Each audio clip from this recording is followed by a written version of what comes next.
নমস্কার, সনাতন ধর্ম কথা চ্যানেলে আপনাদের সবাইকে স্বাগত।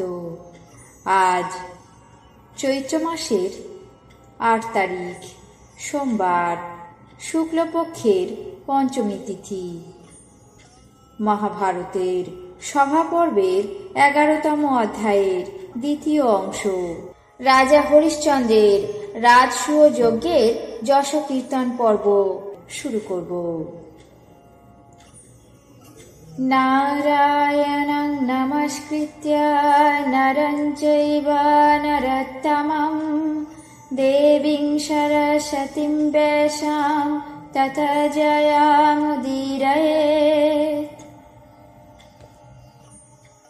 নারদ বললেন, হে রাজন, আমি নিজেই ব্রহ্মসভায় উপস্থিত হয়ে সমস্ত কিছুই দেখেছি। ৮৮টি সহস্র ঊর্ধ্বরেতা ঋষিগণ, প্রজাবান ৫০ ঋষি এবং অন্যান্য দেবতাগণ সকলে ব্রহ্মাকে মনোবাঞ্ছা পূরণ করার জন্য দর্শন এবং প্রণাম করে নিজ নিজ স্থানে প্রস্থান করে থাকে। অভ্যাগত অতিথিগণ, দৈব, দৈত্য, নাগ, ব্রাহ্মণ, যক্ষ, সুপর্ণ, কালেয়, অপ্সরা এবং গন্ধর্বগণ সকলেই সমুচিত অভ্যর্থনা করে থাকেন। তিনি যথাযোগ্য সমাদর করে, সান্ত্বনাবাদ দিয়ে, সম্মান দেখিয়ে, অর্থ দান করে তাদের প্রীতি সম্পাদন করেন। এই সমস্ত আগন্তুকদের সমাগমে এবং দর্গাবাদ্যে সেই সুখপ্রদ সভা ভরপুর হয়ে ওঠে। সর্বতেজময়ী দিব্যা ব্রহ্মর্ষিগণ সেবিতা সেই সভা ব্রাহ্মী শ্রী দ্বারা দীপ্যমান হয়ে অদ্ভুত শোভা পেয়ে থাকে। যেমন তোমার এই সভা মনুষ্যলোকের দুর্লভ, তেমনি ত্রিলোকের মধ্যে ব্রহ্মসভা দুষ্প্রাপ্য। হে ভরতবংশশ্রেষ্ঠ, আমি দেবলোকে এই সমস্ত সভা প্রত্যক্ষ করেছি। এখন মনুষ্যলোকে সর্বশ্রেষ্ঠ তোমার এই সভা দেখলাম। যুধিষ্ঠির বললেন, হে তপস্বী, আপনি বললেন যে প্রায় সমস্ত রাজলোক যমসভার অন্তর্গত রয়েছেন। বরুণ দেবের সভায় নাগগণ, দৈত্য ইন্দ্র সবাই এবং অনেক অনেক শরীর সাগর অবস্থান করছে।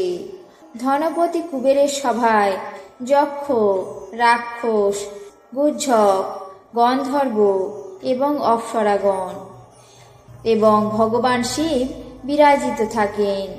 ব্রহ্মসভায় মহর্ষিগণ এবং দেবতাদের বাস। সেখানে সর্বপ্রকার শাস্ত্র বিদ্যমান রয়েছে।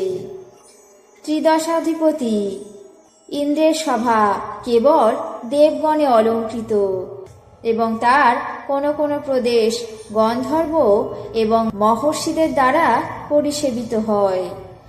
সেই মহতী অমরাধিপতি ইন্দ্রের সভায় কেবলমাত্র রাজর্ষি হরিশ্চন্দ্র পরম সুখে বাস করেন। হে মুনিবর, রাজা হরিশ্চন্দ্র কেমন তপস্যার দ্বারা বা পুণ্যের কাজ করেছেন যে তিনি দেবরাজ ইন্দ্রের সমকক্ষতা প্রাপ্ত করলেন।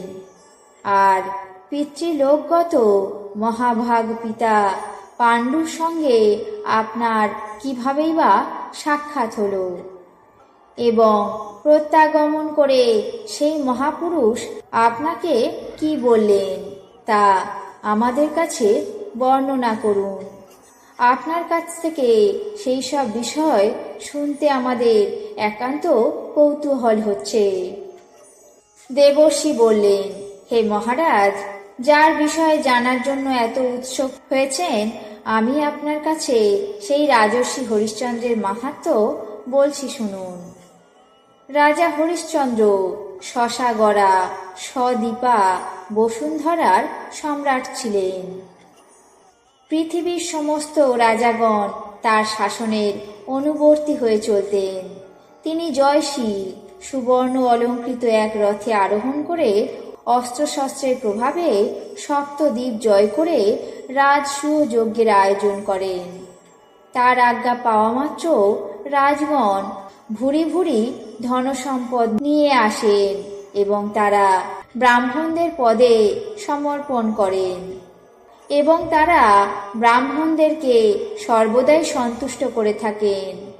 সেই যজ্ঞে উপস্থিত যাজকেরা যত অর্থ প্রার্থনা করতে থাকেন, রাজর্ষি আনন্দিত মনে তাদের প্রার্থিত ধনের পঞ্চগুণ অধিক প্রদান করেন।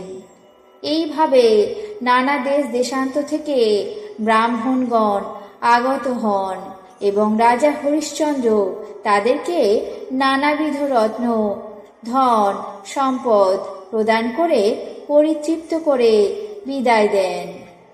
বিবিধ ভক্ষ, ভোজ্য এবং রত্নসমূহ পেয়ে ব্রাহ্মণগণ অত্যন্ত সন্তুষ্ট হয়ে রাজাকে আশীর্বাদ করতে করতে নিজ নিজ স্থানে ফিরে যান।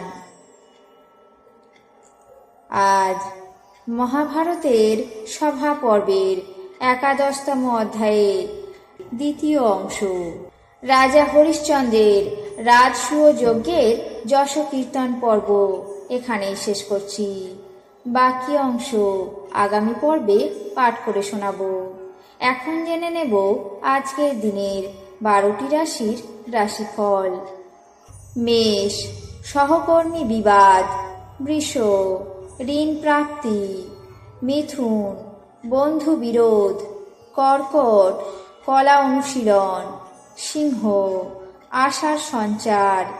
কন্যা, বিবাদ। তুলা, বিচ্ছেদ। বৃশ্চিক, প্রাপ্তিযোগ। ধনু, বদলির সম্ভাবনা। মকর, মিথ্যা অপবাদ। কুম্ভ, বিরোধিতা। মীন, অনুতাপ। এই ছিল আজকের দিনের 12টি রাশির রাশিফল। আপনাদের কেমন লাগলো তা অবশ্যই কমেন্ট বক্সে জানাবেন। চ্যানেলটিকে সাবস্ক্রাইব করবেন, লাইক করবেন, শেয়ার করবেন। ধন্যবাদ।